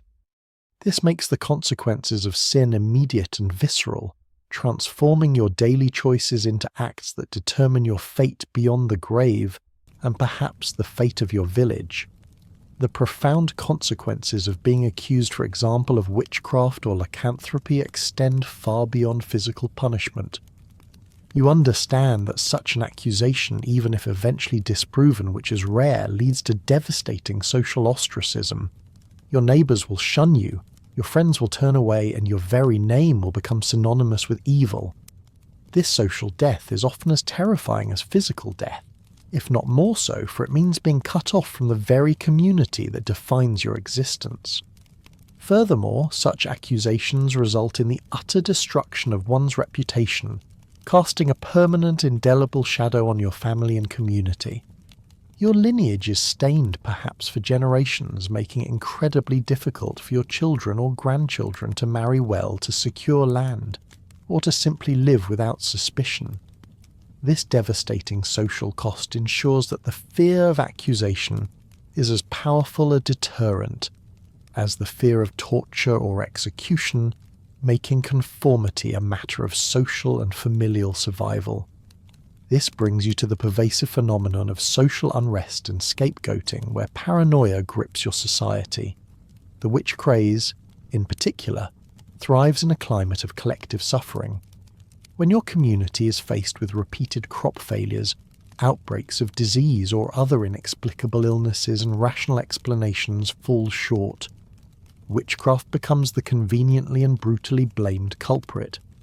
It provides a tangible enemy for an unseen problem, a human face to pin your frustrations and despair upon. Instead of questioning the feudal system or the limited understanding of disease, you turn to the suspected witch. This redirection of blame offers a perverse sense of control, a way to fight back against the overwhelming, indifferent forces that constantly threaten your existence. The witch then becomes a symbol onto which all the anxieties and misfortunes of your age can be projected, a convenient target for your collective rage. This pervasive atmosphere of fear and paranoia often leads to neighbour turning against neighbour, a tragic fraying of community bonds. You might witness old friendships dissolving, families being torn apart by suspicion, and accusations flying like deadly arrows.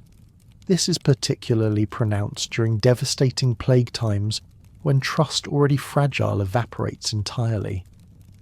In the face of unimaginable death and suffering, people become desperate, suspicious, and quick to blame.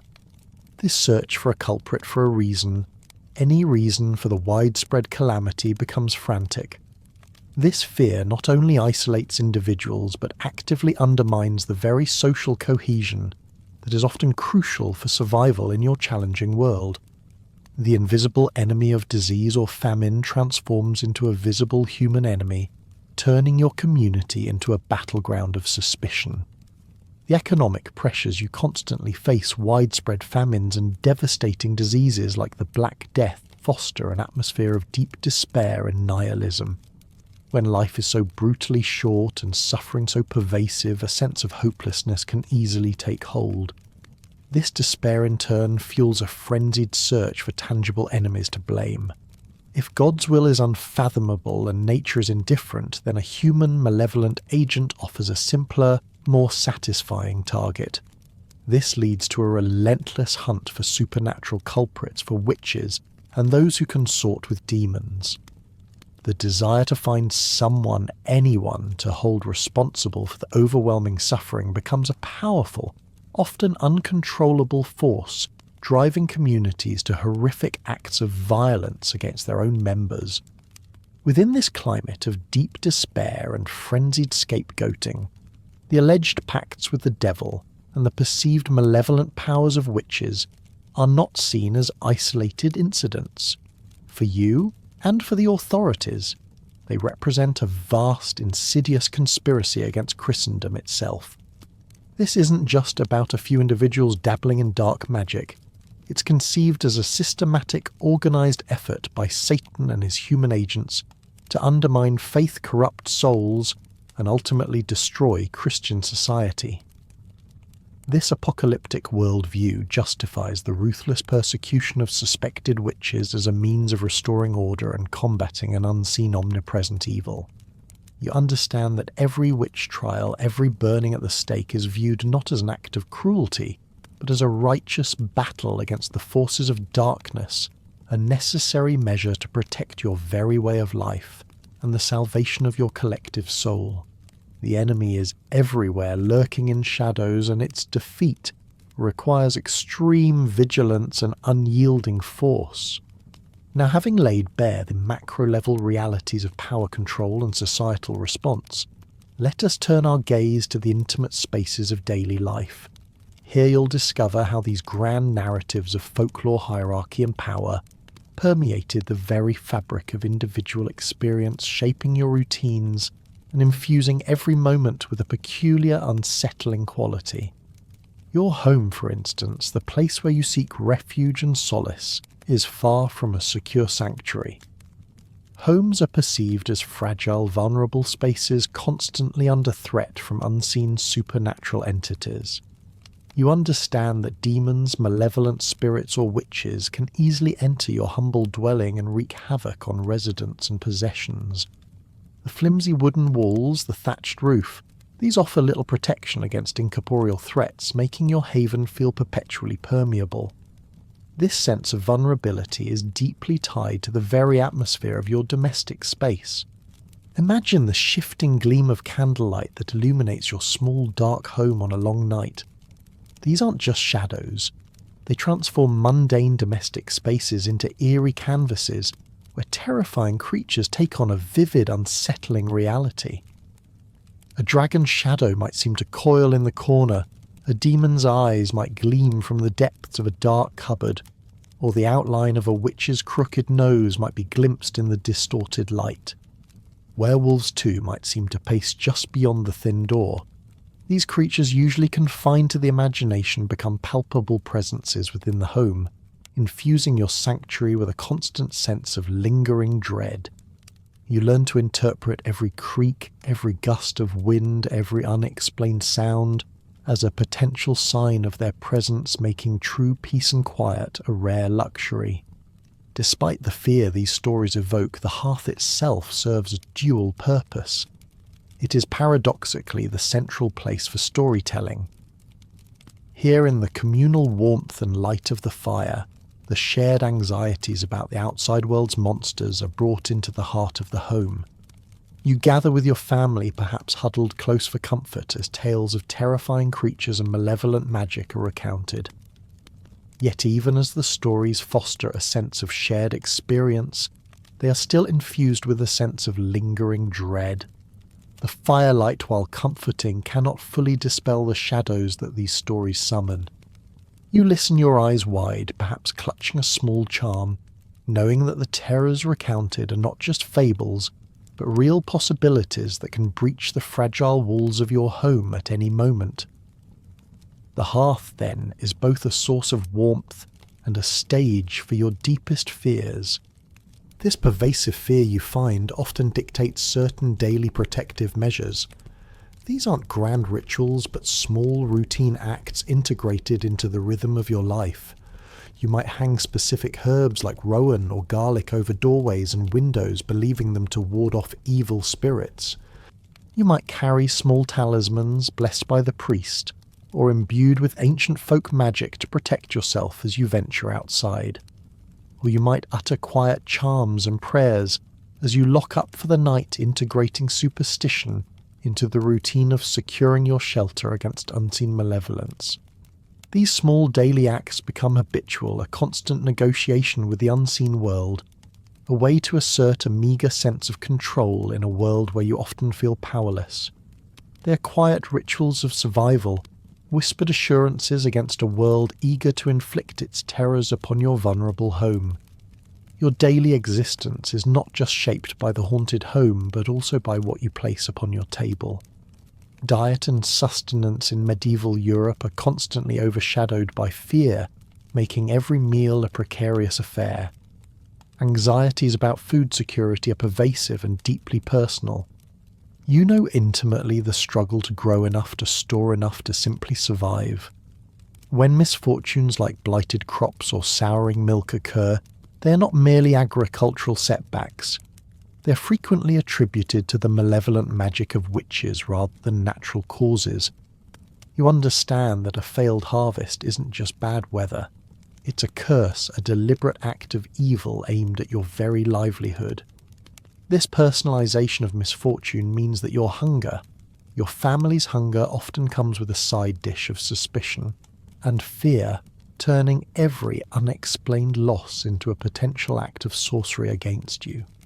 The fragility of the agrarian diet, you realize, is entirely dependent on seasonal harvests. Your life ebbs and flows with the cycles of planting and reaping, a rhythm punctuated by periods of plenty and terrifying scarcity.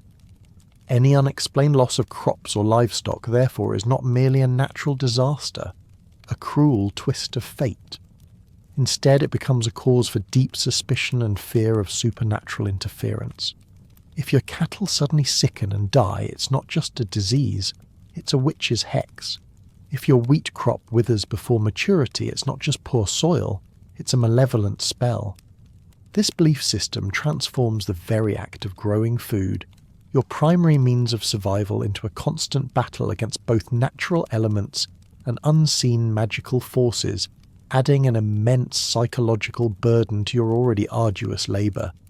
Furthermore, rudimentary food preservation methods mean that spoilage is common. Without refrigeration or advanced techniques, your food quickly succumbs to decay. However, in the medieval mind, such decay is not always seen as a natural process of decomposition. Instead, it can be interpreted as an insidious act of malevolent sorcery, a personal attack. If your stored grain turns mouldy, or your cured meat rots unexpectedly, it could be seen as the work of a witch attempting to starve you out. This belief adds another layer of anxiety to the already challenging task of simply feeding yourself and your family. You're constantly on guard, not just against rodents or pests, but against the hidden hand of a sorcerer seeking to poison your pantry, making every spoiled morsel a potential sign of evil at work. Beyond sustenance, your daily labour and responsibilities are also weighed down by the constant threat of unseen forces. The physical demands of common work, especially agricultural toil, are perpetually vulnerable. You spend your days tilling fields, tending livestock, and working with your hands, knowing that these efforts can be undone in an instant by the whims of folklore. Curses could blight your crops, sicken your livestock, or even cause your tools to inexplicably fail, turning an honest day's work into a futile exercise. The ploughshare might snap, the well might run dry, the cow might refuse to milk. All of these everyday misfortunes could be attributed to a malevolent spell, an unseen hand trying to sabotage your livelihood. This adds a profound sense of precariousness to every stroke of the hoe, every turn of the millstone, making your daily grind not just physically exhausting, but psychologically draining. Specific roles within the community you notice become particularly vulnerable to accusations of witchcraft. Midwives, as you've observed, and local healers are often targeted. Their association with birth death and perceived mysterious knowledge of herbs and remedies transforms their daily duties into potential liabilities. A successful healing might be seen as miraculous, but a failed one or a complicated birth could easily be twisted into evidence of dark dealings. Their intimate involvement in the most vulnerable moments of life makes them objects of both reliance and suspicion.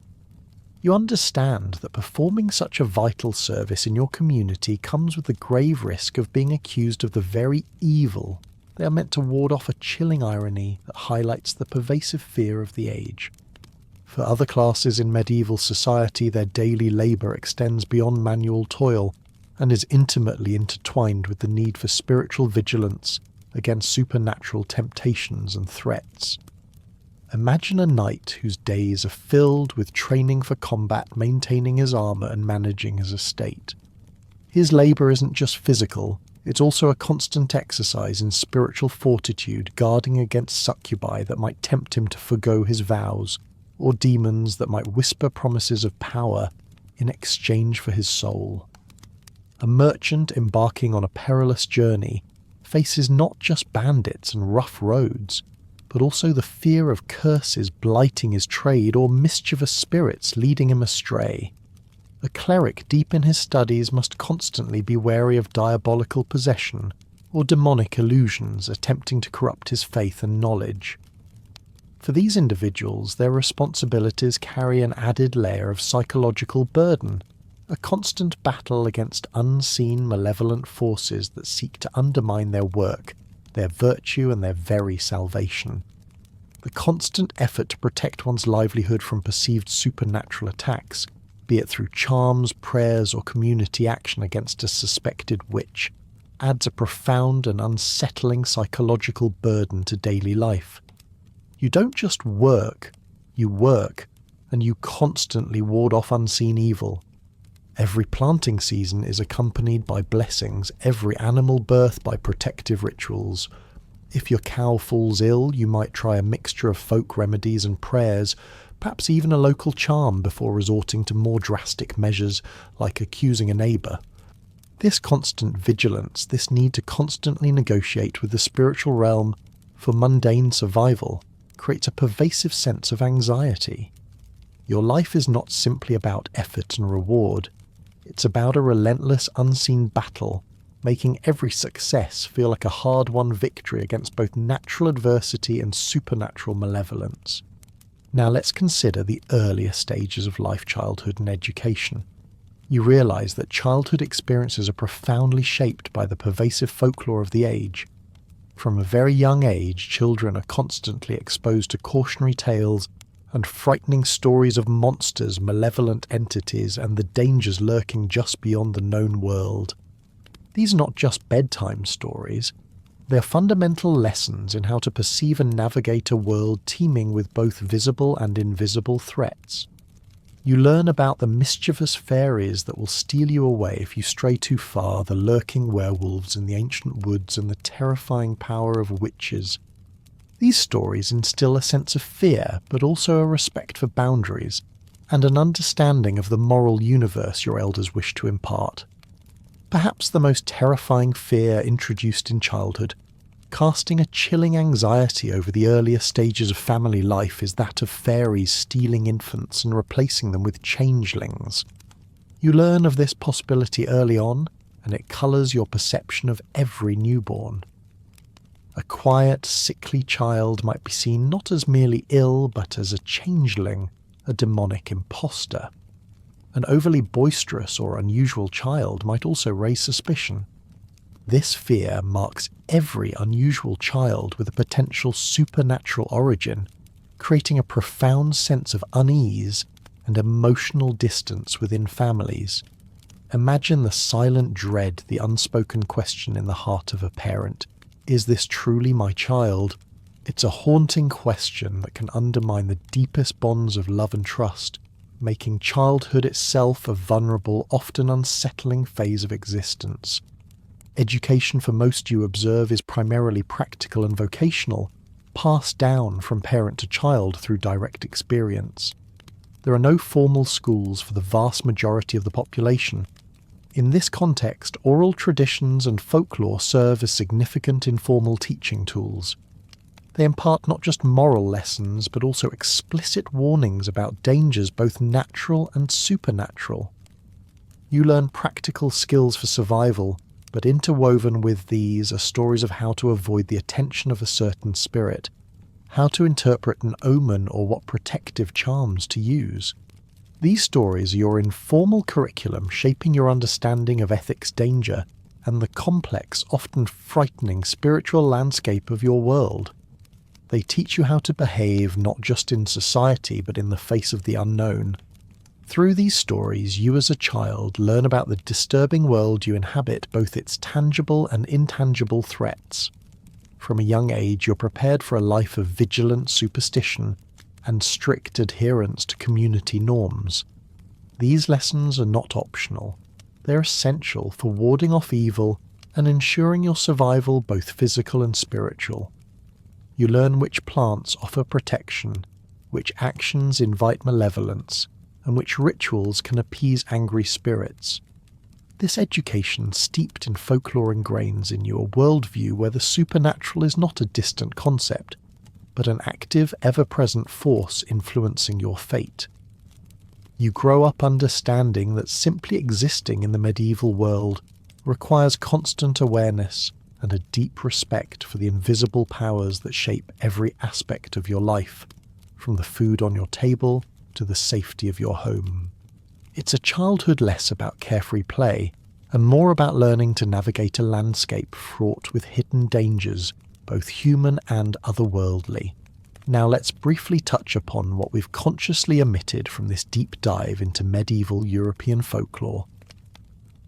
As a narrator of boring history for sleep, my aim is always to provide you with content that is both accurate and conducive to relaxation. You might notice, for instance, that certain specific elements of communication and social etiquette, or cultural disciplines as performance, were absent. These were often highly specific to feudal Japan, such as the elaborate tea ceremony, the precise art of calligraphy, or the nuanced world of poetry as a social currency, as detailed in the original template I used to structure this exploration. While fascinating in their own right, you understand they simply weren't present in the medieval European context we're exploring tonight. To include them would be to veer off course, disrupting the immersive accuracy of our journey. Similarly, subpoints like love, marriage and family life, or the weight of clan identity I sermoned from that same template, were adapted to better fit the available content on folklore's impact on personal and community life in Europe. The original definitions were too specific to the feudal Japan template, focusing on concepts like ancestral spirits and clan obligations in a way that didn't directly translate to the European context. While love and marriage were certainly crucial, their specific cultural manifestations and folkloric interpretations differed, requiring careful reframing to remain true to our chosen historical setting. You'll find that European folklore often emphasized fears of demonic interference in marital fidelity, or changelings, rather than the structured, multi-generational familial obligations of the I system. Finally, certain sections from the original template, such as hygiene and personal care, or the Ronin, had no relevant content in the provided text for medieval Europe. For example, while medieval hygiene practices are certainly a rich topic, and perhaps one for another equally soothing historical drift, the specific points outlined in the template were not provided in your outline, and thus I refrained from creating content that might deviate from the source material. The figure of the Ronin, a masterless samurai, is a uniquely Japanese cultural phenomenon with no direct counterpart in the European medieval landscape that would fit the outline. Therefore, these were consciously and responsibly omitted to ensure that our narrative remains focused, accurate, and true to the subject of medieval European folklore and its overarching impact. This careful curation allows us to keep our historical lens precisely where it needs to be, ensuring every whisper of history we share with you tonight is authentic and deeply resonant with the world we've built together.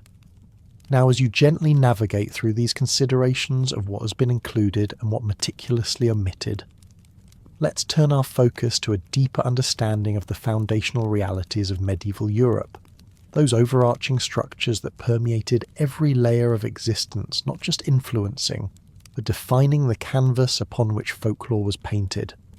Emerging from the pervasive anxieties we've explored, we will now examine the immutable structures and relentless natural forces anew, with an emphasis on their direct unfiltered impact on your day-to-day life and perceptions rather than just their general existence.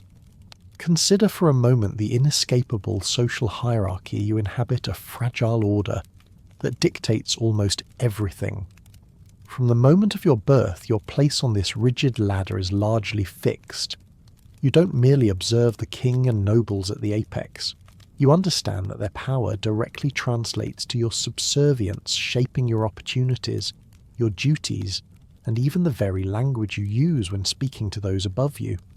This isn't just about societal ranks. It's about the tangible limits placed on your aspirations, the burdens of fealty, and the unyielding expectation of your labour. Your daily interactions, from the local reeve to the Lord's bailiff, are a constant performance of deference, a recognition of an unmovable social fact. This deeply ingrained stratification means that your entire life is an exercise in navigating predetermined roles, making the concept of individual freedom largely alien to your experience, much like trying to pick your own seat on a fully assigned public cart. Yet this rigid structure, you've realised, is subtly but powerfully undermined by the constant threat of universal death. While the Danse Macabre vividly illustrates this, your lived experience of mortality adds another layer. You see your lord, for all his fine clothes and fortified castle, as just as susceptible to the plague or a bandit's blade as you are.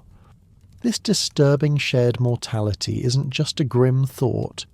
It's an unspoken truth that, for all the pageantry of power, ultimately levels all earthly distinctions. It creates a peculiar psychological balance. You might be poor and powerless, but you possess the same fundamental end as the richest noble. This universal destination offers a quiet, almost defiant comfort, a whisper of justice that no amount of earthly power or decree can negate, reminding everyone that their VIP passes expire at the same gate.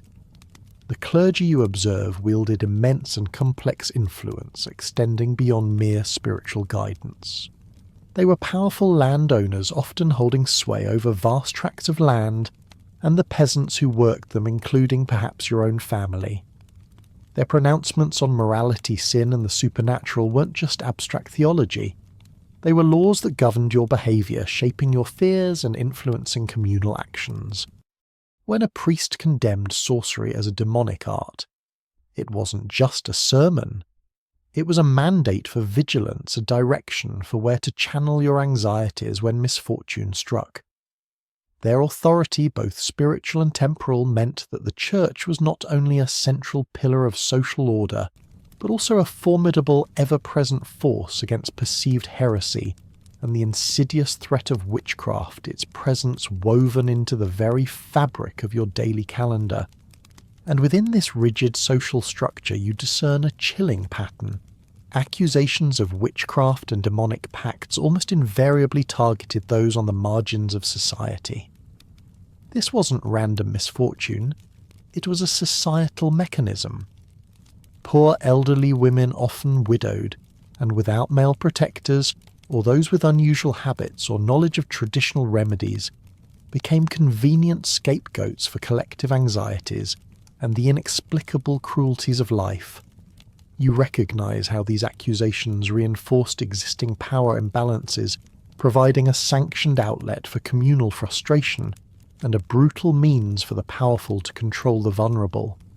It's a cruel irony those least able to defend themselves are often the ones accused of the most heinous crimes, their perceived weakness, twisted into evidence of malevolent power. This pattern highlights how deeply intertwined fear, social control, and the unfortunate realities of medieval life truly were, making the act of accusation a weapon that solidified the already entrenched hierarchy. Beyond the social hierarchy, your daily existence is inextricably linked to the core economy and its delicate, precarious balance, a reality that profoundly shapes your anxieties. You understand that your agrarian economy is intensely vulnerable to external forces, a dependence that means your life is a constant negotiation with nature. You're entirely dependent on the unpredictable whims of weather, the exact amount of rain, the timing of the sun, the absence of a devastating frost. A single failed harvest due to drought, flood, or pestilence isn't a minor inconvenience. It's a direct threat to your survival, potentially leading to widespread famine that could decimate your family. Your community lives in a constant state of apprehension, knowing that the thin margin between survival and starvation can be wiped out in a single season. This fundamental reliance on nature's caprice makes you keenly aware of your own fragility and the constant existential struggle for sustenance, like living with a perpetually unreliable Wi-Fi connection, but for your stomach. When these economic misfortunes strike, as they inevitably do, supernatural explanations quickly fill the void left by a lack of scientific understanding. Curses from witches, for instance, provide a readily available framework for understanding and attributing blame for blighted crops or livestock diseases that are otherwise beyond human control. It's not just an act of nature, it's a malevolent spell cast by an envious neighbour or a vengeful sorcerer. This belief brings a chilling personal element to financial ruin, transforming an impersonal disaster into a targeted act of malice. Your hunger becomes someone's intention, your poverty someone's design. This attribution offers a psychological explanation, however grim for your suffering, making the otherwise inexplicable slightly more bearable by giving it a face, albeit a terrifying one. The constant, often brutal struggle for essential resources means that any disruption, a failed harvest, a cattle plague, or even a sudden shift in trade routes, could quickly spiral into catastrophe. For you, these are not just economic indicators, they are life and death situations. Your family's survival hinges on a continuous flow of food and materials, and any interruption can have immediate devastating consequences. These disruptions are almost invariably interpreted through a lens of malevolent supernatural intervention. The fear isn't just of economic collapse, it's of a deliberate attack by unseen forces. This makes every effort to secure resources, every decision about planting and harvesting, a battle against not just nature, but against the hidden hand of evil. You're constantly on guard, knowing that your livelihood is under a perpetual unseen siege. The specific accusations against witches souring milk or blighting crops are not abstract fears from a distant tale. For you, the medieval peasant, they represent direct threats to the very sustenance and economic stability of your household and the larger community. Souring milk means the loss of essential dairy products, a vital source of protein and fat, particularly for the vulnerable. Blighted crops mean hunger, the spectre of starvation, and the terrifying prospect of a long cold winter with empty stores and no means to pay your lord. These accusations cut to the core of your existence, causing real hunger, desperation, and a profound sense of injustice. A witch, then, is not merely a figure of evil in a story. She is a direct threat to your ability to feed your family, to pay your taxes, and to simply survive another season. This tangible impact elevates the fear of witchcraft from superstition to a daily existential dread, fueling the intense communal desire to find and eliminate these perceived threats, no matter the human cost. Finally, your medieval world is defined by nature's relentless fury and universal threats, making the very environment you inhabit feel inherently hostile, a perpetual state of emergency. The period you live in is plagued by significant environmental challenges and systemic dangers that constantly push your society to its limits. You are witness to frequent wars which not only claim lives but also devastate farmlands, disrupt trade and plunge communities into deeper poverty. Widespread famines are a recurring spectre, often following poor harvests, bringing with them a slow, agonizing death that feels both personal and unavoidable. And then there are the recurrent plagues, most notably the Black Death, which you've heard ravaged the continent, claiming an unimaginable proportion of the population. This confluence of disasters creates an atmosphere of constant crisis, a perpetual feeling that your world is under siege and that survival is a daily miracle or perhaps just a very lucky roll of the dice. The devastating impact of the Black Death you recall with its awful stench of death, hanging heavy in the air and streets littered with corpses, profoundly amplified existing fears, pushing them to a breaking point. This era of widespread death contributed to an intense sense of apocalyptic dread, a feeling that the very end of the world was at hand, a divine punishment for humanity's sins. This deep despair in turn fueled the creation of macabre artistic expressions like the dance macabre, which you've seen depicting the universality of death. Art and story become reflections of this overwhelming trauma, a desperate attempt to make sense of the incomprehensible scale of suffering. You learn to live with death as an intimate acquaintance, not just a distant abstract concept, but a constant visceral presence that shapes your prayers, your fears, and your deepest anxieties about the afterlife. Natural hazards beyond plague and war pose tangible, life-threatening dangers that contribute to the world feeling hostile. From the unforgiving tempest that can shatter your home, or sink your fishing boat to the uncharted coastlines that hide treacherous rocks and unknown monsters, the natural world itself seems to actively conspire against human endeavours. The deep wild forests surrounding your village are not just sources of timber. They are mysterious, dangerous places imbued with the presence of terrifying entities. Here leviathans lurk in the watery depths, werewolves stalk the moonlit glades, and wild men roam the untamed woods. These creatures transform the natural world from a neutral backdrop into an actively malevolent realm, making every journey into the wilderness an act of courage, a potential encounter with forces beyond human control. The average life expectancy, you are painfully aware, hovers around a chilling 30 years. This brutal reality ensures that mortality is an ever-present spectre, not just a possibility, but a virtual certainty that will arrive far sooner than you would hope. This constant proximity to death deeply shapes your collective psyche, fostering a morbid preoccupation with the afterlife. More importantly, it fuels a profound anxiety about the potential for the unquiet dead, those restless spirits or reanimated corpses that refuse to stay buried. You constantly consider your own mortality, the brevity of your time on earth, and what steps you must take to ensure a peaceful passage lest your own body rise to torment the living. This preoccupation is not just philosophical.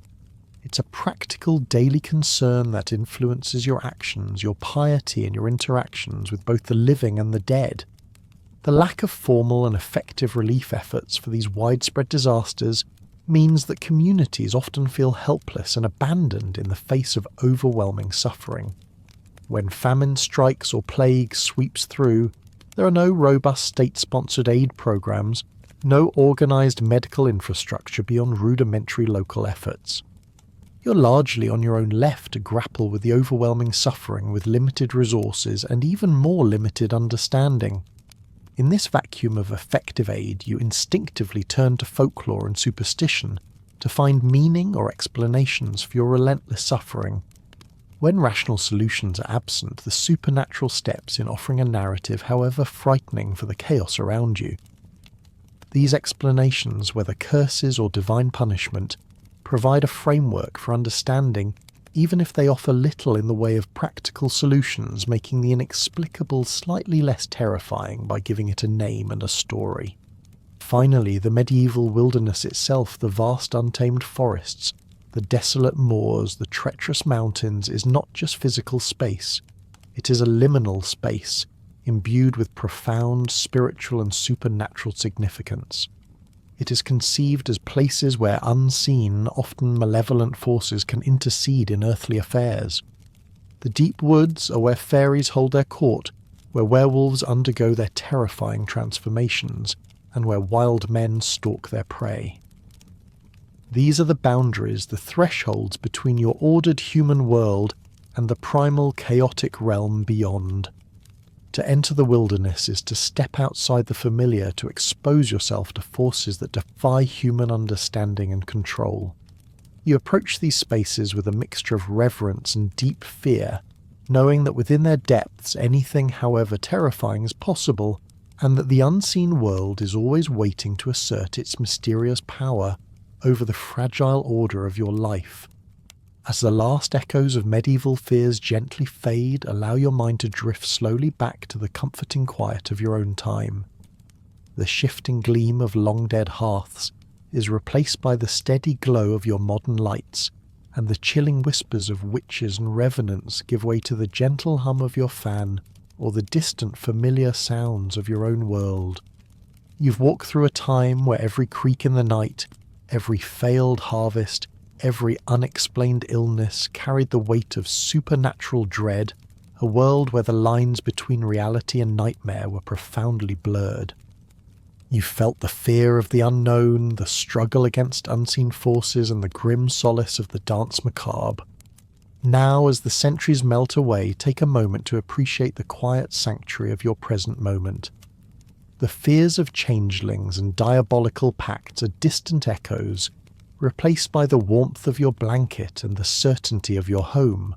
The medieval world, in all its fascinating, terrifying detail, has offered us a glimpse into the enduring human need to find meaning in chaos, to tell stories that both explain and shape our deepest anxieties. But for now, that journey is complete. The ancient forests are still the ocean's calm, and the spectres of the past have returned to their slumber. Rest easy, knowing that these whispers of history, though potent, are now just stories gently guiding you towards a peaceful, undisturbed sleep. Let your thoughts soften, let your breath deepen, and allow the tranquility of the night to embrace you fully.